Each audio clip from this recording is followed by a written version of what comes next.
El siguiente viaje nos ha traído a Nantucket, una pequeña isla ubicada en el Atlántico Norte de Estados Unidos. Es 12 de agosto del año 1819. Un barco ballenero se dispone a zarpar capitaneado por George Pollard Jr. y su primer oficial Owen Chase, rumbo a las costas del sur en búsqueda de ballenas.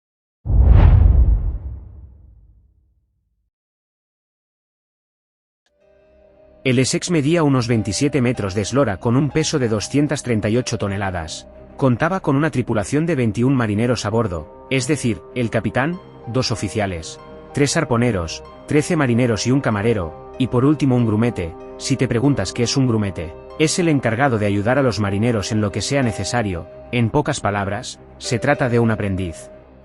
Aquellos hombres tenían la misión de cazar ballenas, para extraer el preciado aceite que ponía en marcha las industrias de la ciudad, e iluminaba sus casas.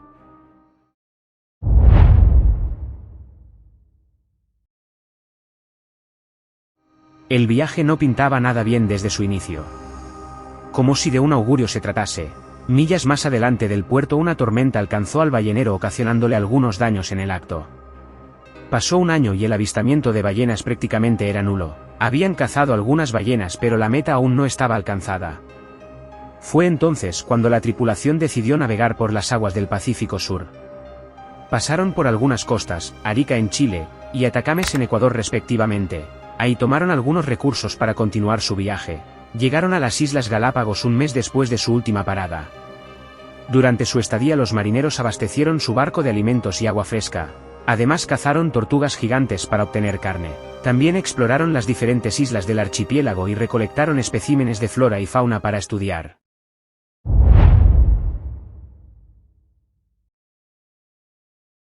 El 20 de noviembre de 1820 el Essex navegaba a 2000 millas al oeste de las costas sudamericanas. El día estaba soleado y las aguas del Pacífico tranquilas. De repente una manada de ballenas apareció ante ellos. Los marineros arrojaron sus botes al mar para empezar la cacería. Fue entonces cuando el grumete Thomas Nickerson divisó a un enorme cachalote macho que se dirigía hacia ellos. Según las descripciones de los presentes el ejemplar medía unos 27 metros. Cabe aclarar que es una medida estimada.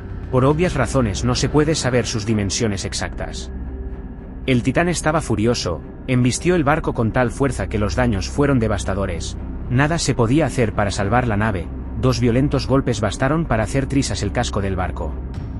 El Essex se hundía rápidamente y era inevitable. Todo por lo que habían luchado se iba al fondo del mar ante sus miradas atónitas. Los marineros no tuvieron más remedio que abandonar la nave en 3 botes salvavidas que llevaban consigo. Tomaron todos los recursos que pudieron. Pensaron que el rescate sería breve, pero se equivocaron, sus desgracias apenas empezaban.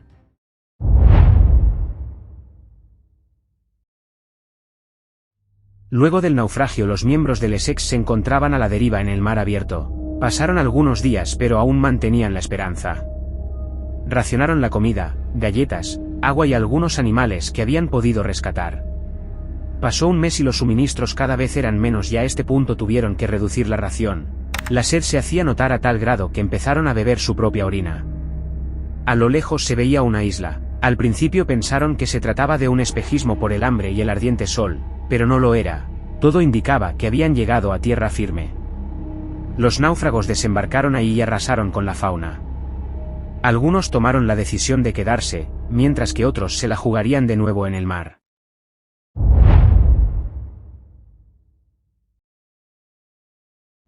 Los suministros frescos que habían conseguido en la isla se agotaban. Nuevamente el hambre era insoportable que empezaron a comer el cuero de sus correas y botas. Succionarse la sangre también estaba en el menú. La debilidad y deshidratación ayudaba a que los delirios cada vez sean más frecuentes. Como era de esperarse los primeros miembros empezaron a morir.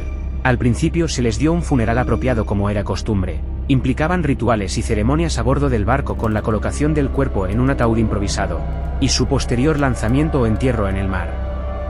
Pero cuando los suministros al fin se agotaron y sus compañeros seguían muriendo, sin otro remedio se vieron en la obligación de comerse sus cadáveres. Los descuartizaron y comieron todo lo posible. Los huesos fueron roídos hasta la última mecha de carne, era eso o morir por inanición. La espera de la llegada del siguiente cadáver era desesperante, a estas alturas ya nada importaba. Así que acordaron en sortear quién sería el siguiente en ser comido. Tomaron unos palitos y quien sacase el más pequeño se convertiría en la cena de sus compañeros. El primer desafortunado fue el primo del capitán, ya resignado aceptó su destino.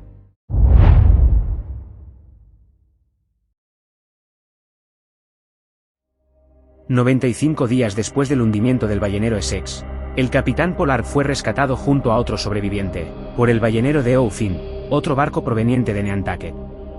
Mientras que los otros marineros, incluido el grumete Thomas Nickerson, fueron rescatados por el Indian, un barco británico.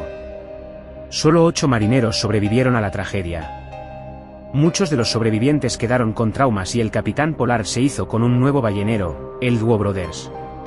Personalmente no creo ni en la buena ni en la mala suerte. Pero este hombre me hace dudar. Nuevamente su barco naufragó y una vez más él sobrevivió.